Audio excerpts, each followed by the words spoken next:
Pemirsa, setelah lebih dari 1 dekade, PT KAI Komuter resmi mempensiunkan 3 seri KRL Jabodetabek legendaris Jepang. Mini museum juga dihadirkan untuk para pengguna KRL bisa bernostalgia bertahun-tahun ditemani kereta asal Jepang ini.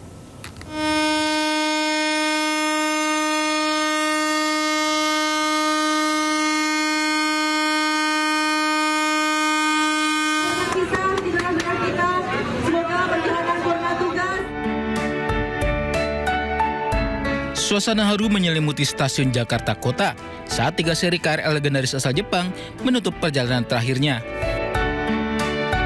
Ketiga KRL ini adalah seri 7000, seri 8500 atau dikenal Jalita, dan seri 203 yang bertahun-tahun melayani jutaan pengguna komuter lain di Jabodetabek.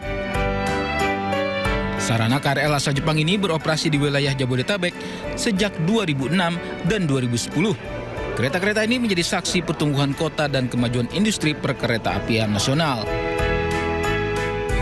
Hingga saat ini KAI Komuter telah mengoperasikan 400 unit KRL Jalita dan telah berhenti beroperasi pada bulan ini. Sementara itu 170 unit seri 203 telah dioperasikan dan berhenti sejak September kemarin. Sedangkan KRL seri 7000 ada di Indonesia sejak tahun 2010 sebanyak 40 unit dan beroperasi selama 15 tahun sebelum harus berhenti beroperasi kemarin. Selain momen seremonial perpisahan ini, KAI Komuter juga hadirkan mini museum dengan menggunakan sarana KRL seri 8500 atau dikenal dengan KRL Jalita. Pengguna KRL bisa melihat secara langsung perjalanan operasional sarana KRL seri-seri tersebut. Mini museum ini bisa dikunjungi di stasiun Jakarta Kota hingga Minggu 16 November mendatang, dibuka secara gratis. Terima kasih pemirsa, Anda masih di Sindo Sore. Viral di media sosial, sejumlah pemain sepatu roda nekat meluncur di tengah kemacetan Jalan Sudirman, Jakarta Pusat. Polisi mencari para pemain sepatu roda tersebut lantaran melanggar undang-undang lalu lintas.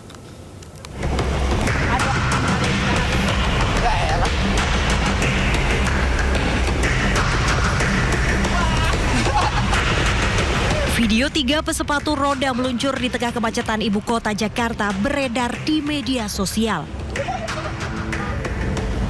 Seolah tak takut celaka, mereka meluncur dengan kecepatan tinggi di antara celah kendaraan sambil merekam satu sama lain. Polisi pun langsung bergerak cepat melakukan penyelidikan dengan memeriksa kamera CCTV guna mengungkap identitas para pelaku. Menurut Kanit Lantas Polsek Metro Tanah Abang, AKBP Hartono Setiawan, aksi nekat itu telah melanggar aturan karena jalan raya hanya diperbolehkan untuk kendaraan bermotor. Jalan raya ini digunakan untuk kendaraan bermotor, sedangkan sepatu roda adalah tidak kendaraan bermotor. Sama halnya sepeda, sedangkan sepeda saja diketahui sudah ada diberikan jalur khusus sepeda.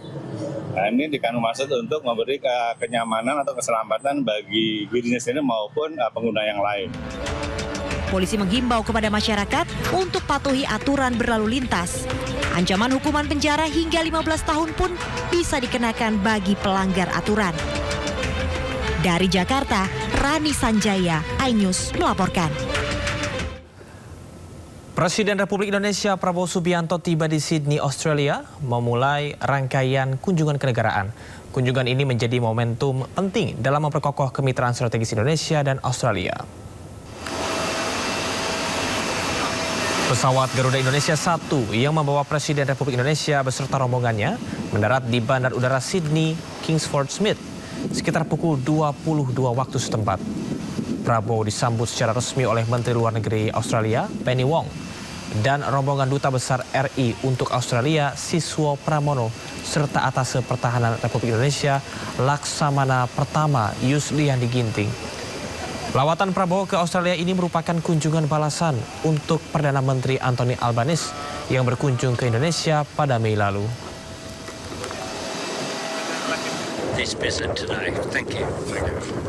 Setelah kemarin tiba di Australia, hari ini Prabowo menggelar pertemuan dengan Perdana Menteri Australia Anthony Albanese. Dalam pernyataan pers bersama di atas kapal perang Angkatan Laut Australia, HMAS Canberra, Prabowo menekankan urgensi persahabatan dengan Australia. Prabowo juga menambahkan kedua pihak berdiskusi di berbagai bidang, salah satunya adalah bidang pertahanan. We had very good discussions, and we, I think, concluded an important agreement, an important treaty between Australia and Indonesia, committing ourselves to close cooperation in the defense and security field, and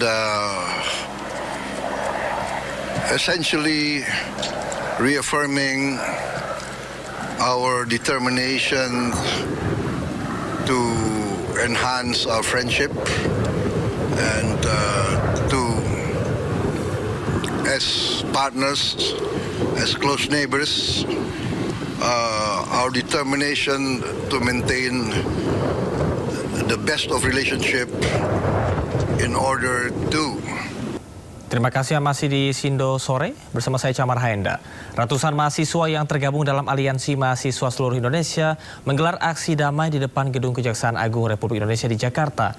Aksi ini sebagai bentuk dukungan terhadap kinerja Kejaksaan Agung dan jam pidana khusus dalam memberantas kasus korupsi berskala besar.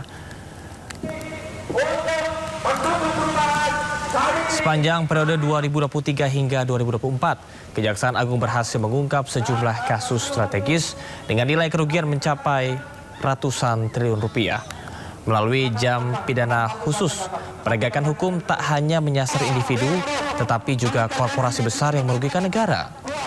Dalam aksi tersebut, mahasiswa dari berbagai kampus menyerahkan simbol dukungan berupa pedang samurai dan tameng sebagai bentuk semangat pemberantasan korupsi. Aksi berlangsung tertib dan damai, serta menjadi pesan dari mahasiswa untuk terus mendukung penegakan hukum yang bersih dan berintegritas.